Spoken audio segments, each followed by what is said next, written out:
And welcome. Thank you so much to Dwellworks for being our app and movie sponsor. Thanks to all of our sponsors. We couldn't have been able to do this without you. I am here with Peggy Love. Peggy is our strategic consultant for intellectual content and structures all of the conference and event content that happens throughout the year at Eura, from our big event in Seville, for example, where Peggy did a huge amount of work on that. And Peggy, I think we're repeating that conference as I know you've been in touch with the speakers, right? As best we can. We're starting to get in touch with the speakers, and hopefully, barring any other problems, it'll be as close to what it would have been as possible, with, of course, moderations because, or modifications, because this world is so different. Exactly. But that'll just make it even more interesting, I think. Exactly. And Peggy has also worked on the Fall Forum, and this is the first time we've done a virtual event with content that we've reached out to the members to bring forward. So you were in charge of that process of overseeing the submissions. So yeah, what a process. It's been really, sort of like a first for all of us. And well, first of all, welcome everybody, and thank you for attending and making this possible. Actually, Tad and Dom and the amazing Minnie, our AV tech guy, and the whole Eura team. We couldn't have done this without you. And Dom is giving me way too much credit for having much to do at all with this fall forum, because we had some great proposals and everybody stepped forward. And it's just the production of this, the back office part that you're not seeing, but you're reaping the benefits of, has been so amazing. And it's not been easy because it is a first, and the technology is as good as we can get it. And again, thanks to Minnie and to Tad and Dom and the entire team for that. So though nothing can really replace our in-person connections and our friendships, this is really, this is going to have to be the next best thing for a while anyway. And as you know from the agenda, we have a brilliant lineup of moderators and speakers. And many of you have already attended the Corporate Housing Symposium yesterday and the Immigration Symposium. And we hope you enjoyed those. Those are our sort of traditional pre-conference sessions that sort of kick off the whole event. And then the next couple of days, we'll enjoy the rest of the sessions. So as we go through the next couple of days together, let's just remember, keep in mind how much Euro does mean to all of us. So thank you to all of the speakers and moderators for sharing your expertise during this crazy time when we can't share in person over a glass of wine or a cocktail or a meal or a cup of coffee in some fabulous location around the world. Like I said, this is the next best thing, and won't be long before we can be together again. And just thank you once again to everybody who has contributed to putting this fall forum together. Thank you, Peggy. I couldn't agree more. Thanks to all of our brilliant moderators and speakers. They've all done a huge amount of work, and they've done it, in the background. And I think one thing I would just say is that, these kind of virtual events are twice the work. I mean, you've worked so hard, Peggy, and and the same for the moderators and the speakers. They've done endless pre-session get-togethers, checking and talking, and the kind of thing that we would do on site. We would normally say, "Oh, you can meet the night before, or you can meet in the bar, together, you can meet over a coffee break," and you can't do that in this strange virtual world in which we find ourselves. No, and we've dumped a couple of things on them that they might not have thought was going to happen, just to how they're moderating the question and answer. There's two sort of systems we're working with, and everybody isn't as technically savvy as Minnie. So really that deserves a special thanks for being patient with us and flexible with how we've told all the speakers and moderators that they need to kind of set everything up so it works. Yeah, thanks for that, Peggy. And that actually reminds me of a couple of points. First of all, as I learned last week, Tad and I were supposed to be in a session at the Canadian Employee Relocation Council's virtual conference last Friday, and our power went down.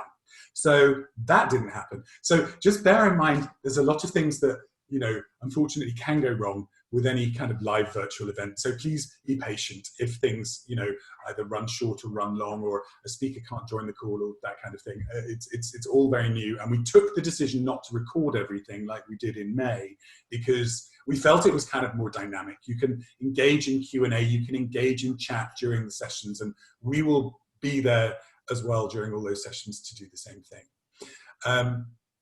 And the second thing I was just going to say was thank you to all of you for being patient and for, figuring out that the app is the center of all of this. Without the app, you can't really participate. Yes. It's thanks to the people at Hoover who've done an amazing job integrating all this, and specifically, as Peggy said, thanks to Minnie for. And we have speakers from practically every time zone, I think. Yes, we do. So the app is, the app is really so important, because you'll find the full agenda on the app, and it's in your time zone. So there shouldn't be any problem with that. Thank you. That's always that for me is one of the biggest challenges, I think, when in working in person, because we are working with so many time zones and time changes, and Absolutely. So just watch your app, because that has all the information for you personally in your time zone. And obviously this is a recorded session, so you can watch that at any time. For the live sessions, just to let you know, Minnie will do the edits on the live session on the day that they take place, and Bryony will send you the links to those through the app, the links to the YouTube sessions the following morning. So you should have already received your links to the corporate housing and the immigration recordings, so that if you are in a time zone where you weren't able to make those sessions, you should be able to receive the links to those the following day. So tomorrow you'll get the links from today, and on Saturday you'll get the links from Friday. Right. So that's how that's working. And then, but hopefully we're going to have a lot of people coming in live, and that just makes it more fun and more real. Exactly. But Peggy, all that remains for me to say is, again, thank you for the awesome job that you've done on this. Couldn't do it without you. Thank you. I haven't done much, I'm telling you. It's the speakers. They've really, really stepped up to the plate. They always do. Got amazing speakers, yeah. And thanks to our moderators again, because like you said, Peggy, everything is so different. And coming up next, thanks to International Auto Source for also being a movie sponsor. And up comes that message from our sponsor next. Thanks, Peggy. See you soon. Thank you. Bye. Take care. Enjoy. Bye.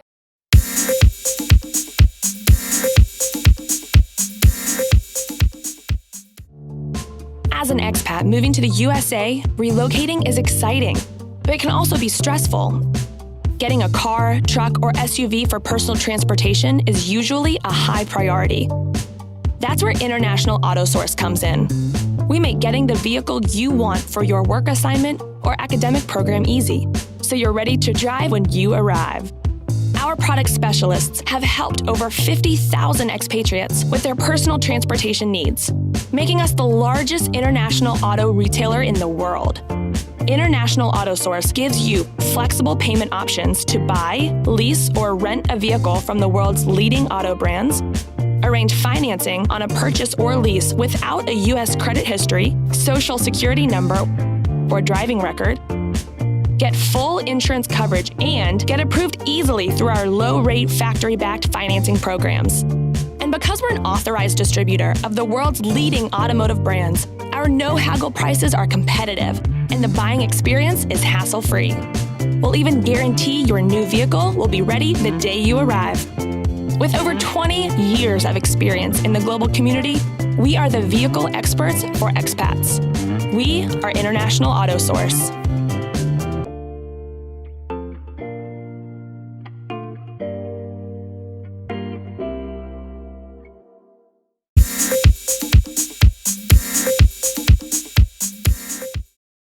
Hello, and welcome back to our very strange opening session. Obviously, normally we would be on stage doing this and talking about the various things that have happened throughout the year.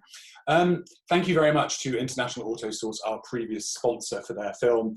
I think probably, Tad, it's time to give thanks generally, even though it seems a strange thing to do 6 months into a global pandemic. Yes. But our brilliant sponsors, we reached out on bended knee to ask sponsors to contribute to the full forum, because we decided to go down the route of having it professionally managed by a brilliant AV company. So I'll start. Thanks so much to Dwellworks, our app and movie sponsor, who are obviously sponsoring the app.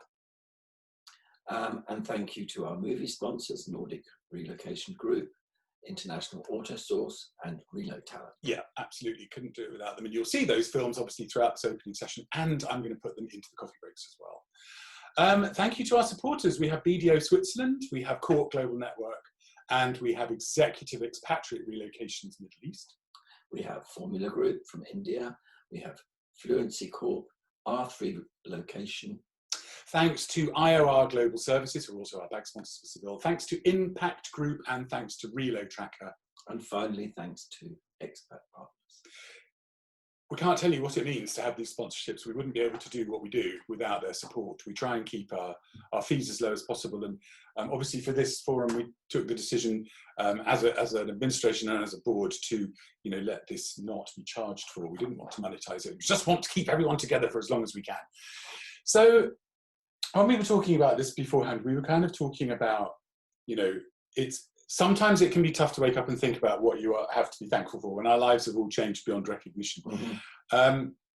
I think obviously, you have a lot of thanks to give for the requests that we made for Seville to be postponed.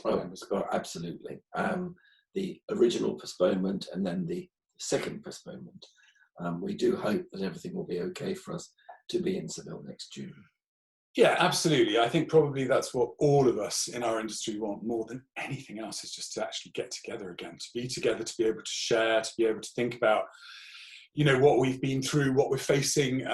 But in the meantime, we'll do as much as we can as an organisation to keep people motivated. So we've got two things that we're doing. Obviously, we're still doing our interviews with our brilliant members all over the world. So we'll be publicising those on YouTube, and they will be open viewing for all of our social media and for anybody in the mobility community. We've taken the decision to close the briefings to members only. Our brilliant briefings, we've done, I think, 5 or 6 so far. They've been absolutely brilliantly received. I'm so pleased by people's responses to those. But I think, they're very specific to our members. And so we're not making those public anymore. Those are a member benefit for you. So if you have something you would like to run a briefing on, please just let us know and we'll get that set up. Absolutely. We've got several planned to the end of the year, and obviously all the sessions that are in the full forum are all going to be recorded, and we will be putting those out to all of the delegates of the full forum towards the end of the year. And then come January, February, I think we're going to make those live to everybody, right? Yes. I think both of us feel, and the team, and all of our brilliant speakers and panelists, that this is a great thing to be able to do. Yeah, it's really good to be able to come and do something for the members at this time of year. We unfortunately had to cancel the Costa Rica conference as well. And I'm actually grateful that we were able to roll that one over as well. I'd say our venues have been brilliant. Yes. They've been really understanding so far. So we're not going to be seeing our members in the Americas and Costa Rica, but we will be doing that next year. I think the dates are not yet on the website. Oh, but it's going to, signature. Are they in your signature? Then now, and it will be the week directly after the WERC conference, which is taking place in Chicago. Yes, yeah. So that WERC finishes on the Friday. We will begin the following Wednesday in Costa Rica. So plan a few days holiday. We'll all be in need by next year. I can tell you that. Yes. I would like to thank all of the members of EURA who took up the MIM training when we decided to make certifications happen at no fee. We had over 7,500 downloads of our modules. We had more than 1,500 people sign into the Academy, and you can see all of the graduates on the EURA website, as well as all on our social media. And some companies in particular deserve a big shout out. Dwellworks, ICANN Relocation India, and Formula Group hold the top 3. Really? Yeah, for graduates from the MIM program. So that's fantastic. As time goes on, we're monitoring that. If we start to go into further lockdowns, or you tell us that your teams are struggling for things that they would like to continue to do, then we'll make it free again. Absolutely. We really want to help in any way we possibly can, exactly, to get through this period. I suppose the other thing I'd really like to say is we haven't done films in this one. We did them in the May event with the whole team that support the Euro Conference and our brilliant strategic consultants. We haven't done that this time, but I do just want to give them a big shout out. And obviously, of course, our team in the office, which are no longer in the office, as you can see. We're now at home. Yeah. So we filmed that little process, and that will be opening the closing on Friday. So enjoy the program, enjoy the forum. There are some great sessions. Peggy's done an excellent job of getting the moderators and the panelists. Thanks to all our moderators and all our panelists in advance for their insights as well. Over to you, Tad. Well, I'd just like to thank you all for participating in this. I'd like to thank the board for their support. We have regular meetings. You'll have seen the photographs that we've put up on social media of everybody waving every now and again, and occasionally Dominic's filmed one of our sessions to see how everybody is. We have been very active. We have done as much as we can, and we hope that we've done enough. Well, we will continue to do more. That's what we're really working hard at different projects. We're looking at expanding the briefings. What I'd really like to do as well is expand that training program. Yes. So more training. Yeah, I'm going to more ideas for training. I'm going to be reaching out to the moderators and the panelists of the sessions in the forum to see if those can be translated into MIM Plus modules, because that would be something that would be great to do. And every time we launch a new MIM Plus module, we add to that program. Those will be free to certify for 1 month. Yes. So every time we launch a new one, and the next one that's being launched is Bias, Living and Working with Bias by the brilliant Sabine Beerlocker. When that launches in November, it will be free for 1 month for all Euro members and their teams to certify, and that will continue to happen with all new MIM Plus modules.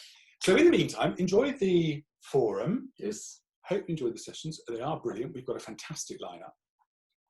And the next message from our supporters and our sponsors will be from the brilliant Reload Talent. So thank you again. See you all soon. We very much hope in Seville. It's now time to social distance. Goodbye, Tad.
Hello, me again. Thank you very much to Reload Talent for being a movie sponsor and for that refilm that we just watched. I would like to introduce you to our esteemed President, Michelle Bramstoft, esteemed Vice President, Susanna Bourne, and of course, our CEO, Tad Zerlinden. Tad, I shall hand over to you. Thank you very much, Dominic. And welcome again to the Euro Fall Forum. First of all, I'm going to hand over to Michelle because I know Michelle has a few things she'd like to say to you. Michelle. Thank you, Tad. I do have a few things. And I want to know if you've been looking on the bright side of COVID-19, because I have lately, and it's so brilliant that I've had to use my can't tell which side, lenses. There has been an explosion of relocation recognition across the industry. And big credit has to go to our dashing, dynamic Dom Tidy, who is bringing the Euro global family together weekly with interviews, videos, the Eura global briefing, knowledge worth sharing, among other things, and the social media, and the European. Our industry has also been doing it. LinkedIn Live, you're seeing podcast a go-go, webinars from TIRA and other associations, WERC. It's really dynamic, it's brilliant, it's resilient. And if you would like to generate relocation recognition, it's quite simple. All you need to do is share one of the Eura posts on social media.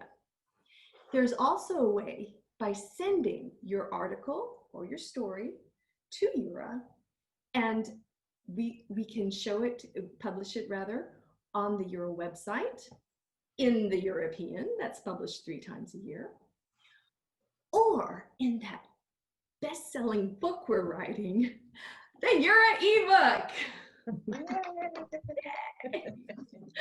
Which we have an extended deadline now, so we're going to go into March for the deadline. But don't waste time, do it now. That story will write itself. There's so much going on. Stay brilliant, stay resilient, and stay on the bright side using your Eura lenses. That's what I have to say, Tad. Back to you. Thank you very much, Michelle. I'm not sure where my Euro sunglasses are, but I live in a I know where they are. slightly darkened environment, so it's it's not so necessary for me. And now I believe, Susanna, you have a few things to tell us about what Euro's been up to and where things are going. Okay, I just wanted to take a couple of minutes to talk to you about what we've been up to, and due to the fact that this has been a very strange year, we have not been able to have our meetings, and therefore we have been asked as a board to keep together and stay on for another year. And this is a question that has also been asked, as the AGM is not going to be in person this year. There has been a survey sent out, and one of the questions on the survey is whether you agree, voting members that is, to keep the board on for another year. We have done a lot of things this year, although obviously on Zoom and not together. And Dom, you've done a brilliant job in keeping up to date with everybody around the world and successfully putting that up on social media. I guess it's the next best thing to being together. So, but that's not good enough, and for us, with everything that we've been trying to put together, and one of the first things we were trying to do was a top-down review, including things like the EGQS, the code of conduct, training, all sorts of things, insurance. We're trying to get out an insurance for everybody. So we are doing a lot, but haven't managed to do the top-down review, which is a little bit awkward when you start it and not the same people finish it.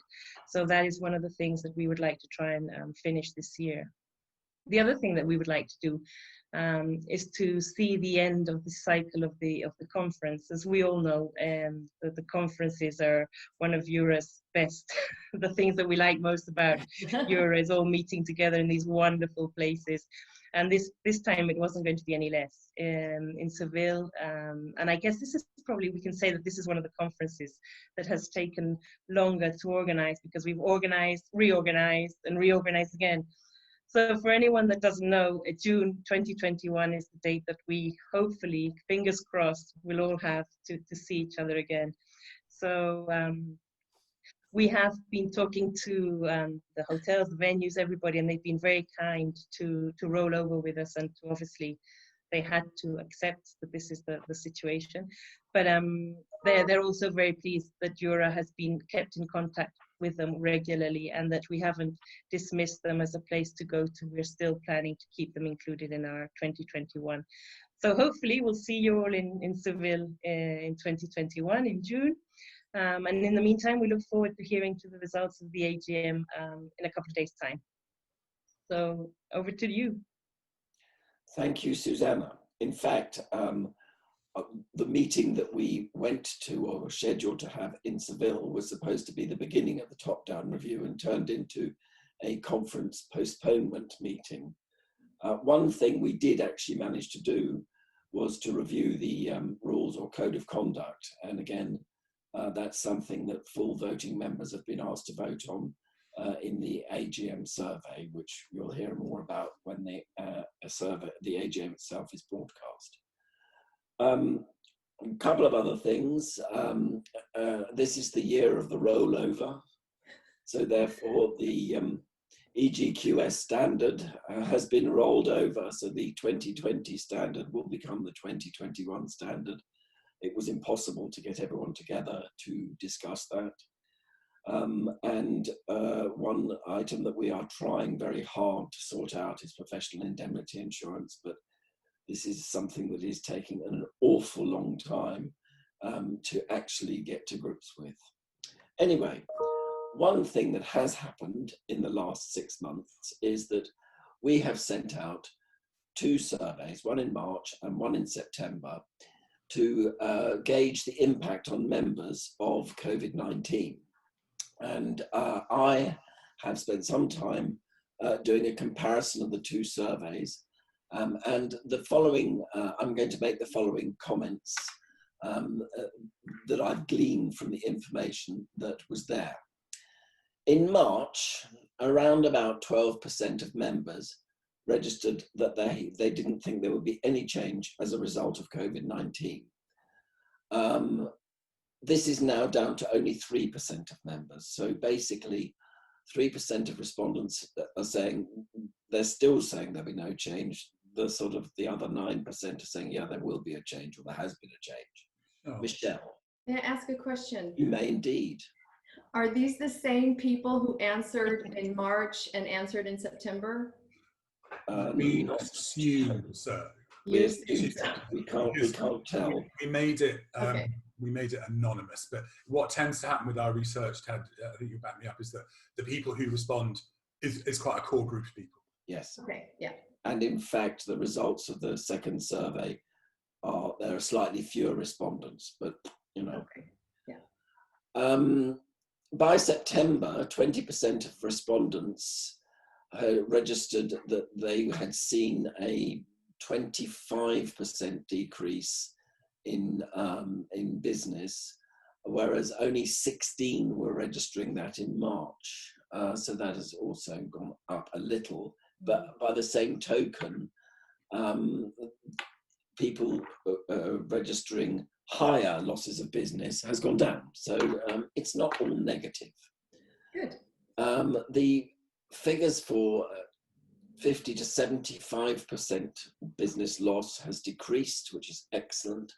Yes. And in answer to that particular question relating to business, there were a number of comments. Someone actually said, you know, in March that there were some postponements, but also someone said in March, not in Stockholm. So it was, you know, positive and a negative. In September, comments ranged from high uncertainty, which of course I think we all believe is the case, to an increase in volume in the last 3 months. So you just don't know.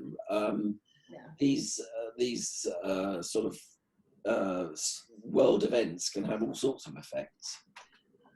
In terms of the percentage of files on hold, in March, around a quarter of all active files were on hold across the board, in terms of whether it was 25% of them, 50%, 70%, it's roughly about, roughly the same across the board. 6 months later, the picture's changed.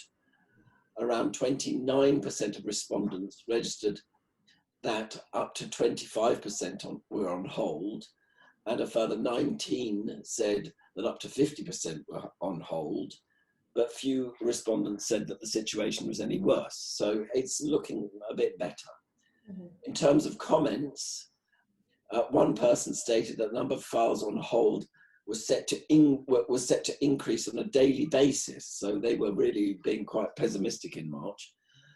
But by September, more and more were becoming active again. But one of the things that was causing the biggest amount of problems was a bureaucracy. I don't know, do either of you two have issues relating to bureaucracy? Susanna? Well, it depends how you look at this, but I guess we haven't got to do with bureaucracy, but we do have, for example, foreigners that are coming over as a foreign expat, not as on a local contract. Mhm. If they haven't got the permits, we do have some cases that are held up in consulates where they can't get the paperwork to submit in time, and therefore this is taking a little bit of time. So in that respect, yes, but otherwise, no. Entry, if you are working here or for business purposes, you are allowed to enter with no problem. Okay. Yeah, and that's always been the case in Denmark as well. If you had a relevant reason to be here, a work contract, even if you didn't have the actual work permit, you could come. Yeah. With the work contract. So that must be in another country. That's in another country, exactly. Yeah. Obviously, this is a global survey, so we don't know, and it's anonymous, so we have no idea where these comments are coming from. No, actually, Ted, we have started now to break down this research country by country. So the very first question that somebody answers is which country they're in, but it doesn't really give much of a basis for comparison for the last one because we didn't do that. So going forward, Wendy Wilson, who's our strategic consultant for research, is going to be looking at that much more carefully because she's much better at it than we are. Well, yes, and of course I didn't see the countries, so I couldn't have commented. In terms of the forecast for revenues for the next 3 months, so obviously in March, 42% of respondents felt there would be a drop of between 50 and 75%, and 24% of respondents thought that it would be even higher. As to comments, in March, one comment stated that it would depend on whether things improved as well as how governments reacted. By September, members were predicting large files in the pipeline. Have either of you any comments on those two comments that were made? Yes, I've got a couple of large files in the pipeline too. Some very big tenders that have gone out, and so yes, I've got the same kind of comment. Fingers crossed. And Michelle? Same for me. There's some big fish that we're looking at, and we're keeping our fingers crossed. Keeping your fingers crossed. And our arms. So the survey then moved on to cost cutting, and the overall results were more or less the same for everyone across the board. But the most likely scenario people actually considered was reducing staff hours. That was in March. That was very much what people were thinking, rather than looking at. I mean, it wasn't much of a difference between reducing hours and redundancies, but at least reducing hours was the first sort of reaction that people had. At the end of the survey, we also asked people for positive comments, and I gleaned a few. I think my favourite is "the dog is happy, plenty of walks." I think is a marvellous comment.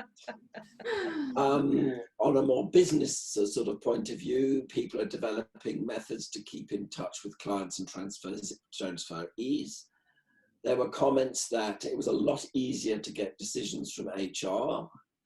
The fact that there was a sense of community and positivity within our industry was helping people, which is absolutely brilliant. And these are all comments from March, not from September. Home working is proving easier than anticipated. Well, good. Technology is coming into its own and we're using more of it. We are rethinking how to work in the future. And this is one of my favorites, and this was back in March when things were only just beginning. Time to learn, MIM training and EGUS accreditation. And another person said that people were being kinder, more helpful and much more tolerant. And I think one of the nicest things of all was that people talked about staff loyalty. And that was when we were just coming into this. Yeah.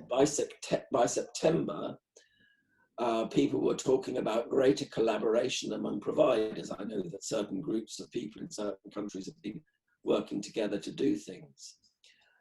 The resilience of companies sticking to their strategies. People are going, we're going to do this, we're going to get through this, and whatever happens. The fact that there has to be more risk management. The fact that they were being forced to innovate to save costs, which is excellent. And then, of course, in September, there were many new inquiries from clients. And then again, home offices work best. And they've saved lots of money on travel. Well, Euro's saved lots of money on travel because no one's gone anywhere. I don't know, Michelle, have you anything to add to those comments? There was something that crossed my mind just a minute ago, but that's when Susanna went out. She's coming back. Yes. Yeah, it's getting better and better. That's what I have to say. That things are getting more and more positive, and we're looking at the positives in different ways. Just like I said about how things are we're coming together. We're Dom, you're doing a fantastic job bringing everybody's views. How are we doing? And it's just a nice way to understand what's going on around the globe. Just looking at the Euro YouTube channel instead of regular news. Yeah, I haven't watched that. Yeah. Well, Michelle, thank you very much. And indeed, thank you very much to Susanna, who we've unfortunately lost. Yeah. But that is the problem with doing things virtually. Yes. People have issues with broadband, etc. And I would just say as well to everybody who's watching this and to everyone who's going to attend the forum, that is a thing. Be patient with virtual meetings. People do drop in, people do drop out. Hello again. Hello. I am very sorry. That's I've okay. changed position. I've changed place. Maybe this is better. It's working fine at the moment. That's absolutely brilliant, Susanna. You've come back just as we're about to say goodbye. But it makes it's fine, because I was just saying that this is one of the things about running a virtual event, and a lot of our sessions in this one are live, whereas last time we recorded everything. So again, be patient with the moderators and the speakers while you're watching the forum, because it's bound to happen. I mean, it's bound to happen. It's bound. Yeah. An inevitability. Just going back to your point, Tad, about the research, both of those summary reports are in the links in the Hoover app as part of this session. So if you look down below the screen, if you're watching it now on the desktop, you'll see both of those reports are available to download. And if you would like to get the individual responses, which were done in September country by country, so you can see, for example, if somebody in the UK has responded differently to somebody in America, just let us know and we'll send you the individual response reports as well. Michelle, Susanna, as always, it's a great pleasure to see you. Thank you for all the work you do for Euro. And I think both Tad and I I would say on a personal level, thank you to you two and to the rest of the board for your tremendous positivity and support over the last 5 months. It's got us through. We are happy to be here. We are. And thank you for all the support too. Yes. And all that remains to say is the last movie sponsorship of this session is Nordic Relocation, celebration of 10 years of Final Night's co-sponsorship of our Final Night parties at the Euro Conference, going right back to the rave in the cave. So, Rave in the cave comes back again. And if you look very carefully, you'll see Michelle dancing up the stairs. With my sunglasses on. With your sunglasses on. Bye, guys. Bye. Bye-bye. Take care.